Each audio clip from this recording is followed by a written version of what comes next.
Na última semana, mais precisamente dia 4 de julho, foi comemorado o Dia Nacional do Cooperativismo. E nós do Paraná temos muito o que comemorar essa data por causa da representatividade e importância social e econômica que as cooperativas do Estado têm para a sua economia e seu povo. Vamos conhecer agora um pouco da história do surgimento do cooperativismo no mundo, no Brasil e no Paraná, e os números que colocam o nosso Estado como um dos mais importantes e avançados nesse setor do país. Na Inglaterra do século XVIII acontece a Revolução Industrial e com ela o início do capitalismo. Uma nova e dura realidade social se instala de forma crescente no país. Com o objetivo de se cooperarem entre si, 28 operários se reuniram para aliviar as perdas financeiras e obter benefícios em conjunto.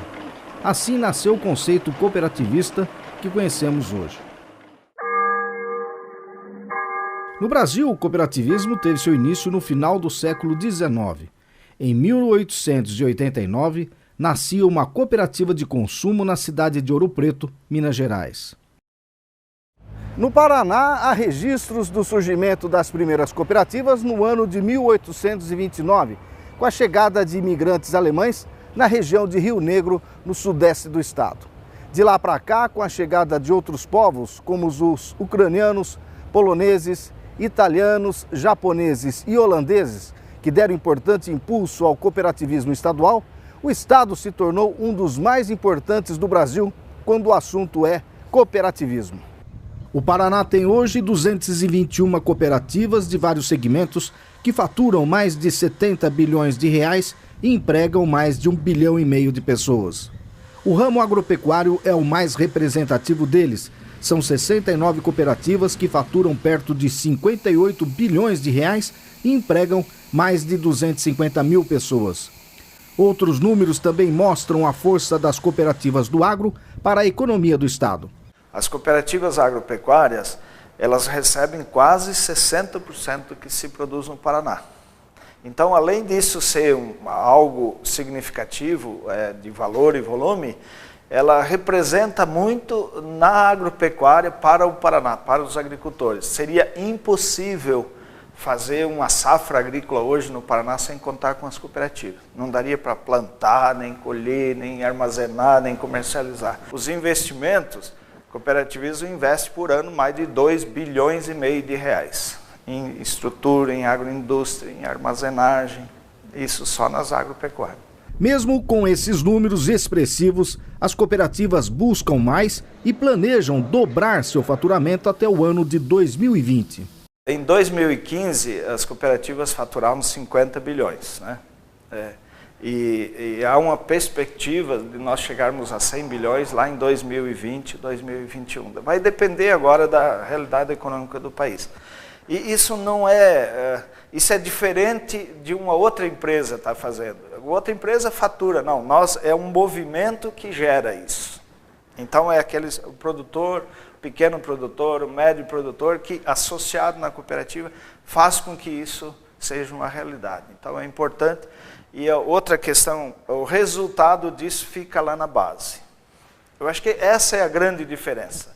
E as pessoas não despertaram para isso, ou melhor, no Paraná já tem 30%, quase 1/3 da população já tá envolvida nisso. Mas tem um potencial de triplicar isso, não tenha dúvida disso, potencial é muito grande.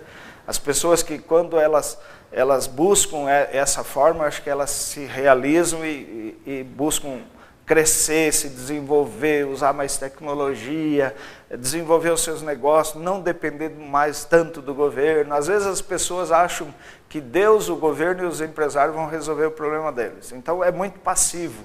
E quando você vai para o cooperativismo, você tem que ser mais ativo. Buscar o seu desenvolvimento. Eu acho que esse é um princípio, eu diria, um legado importante que o cooperativismo leva para as pessoas. Mas o presidente da OCEPAR também aponta algumas dificuldades enfrentadas pelo setor e os reflexos da greve dos caminhoneiros e do tabelamento do frete. Eu diria o seguinte, primeiro, infraestrutura. Para crescer com a infraestrutura que nós temos é praticamente impossível, né? Ou ela custa muito caro.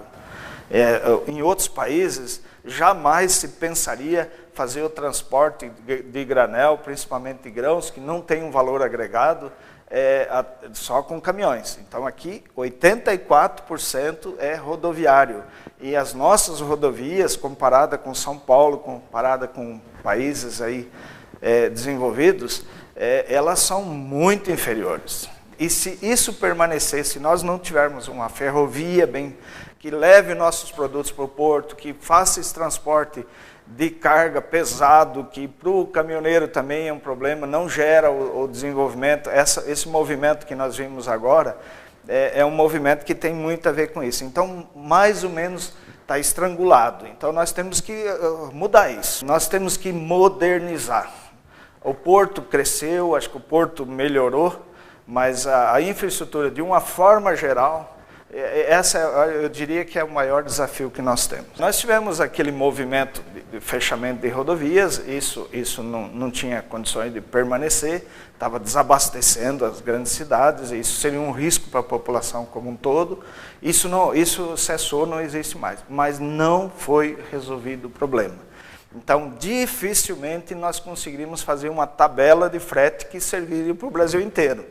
Então, são distâncias diferentes, são produtos diferentes. A complexidade disso é muito grande. As pessoas é uma proposta ingênua de achar que tabelar, o governo tabelar, isso vai resolver. O momento agora, até politicamente, as pessoas, não vou me envolver nisso. Mas se você de bem não se envolver, alguém vai se envolver. Então, eu acho que nós temos que acordar, sabe? O Brasil tem um potencial enorme, o Paraná tem um potencial enorme, mas as pessoas estão muito passivas, achando que alguém vai resolver o problema dele. E não vai, nós temos que resolver. Eu acho que o cooperativismo tem uma boa contribuição para isso.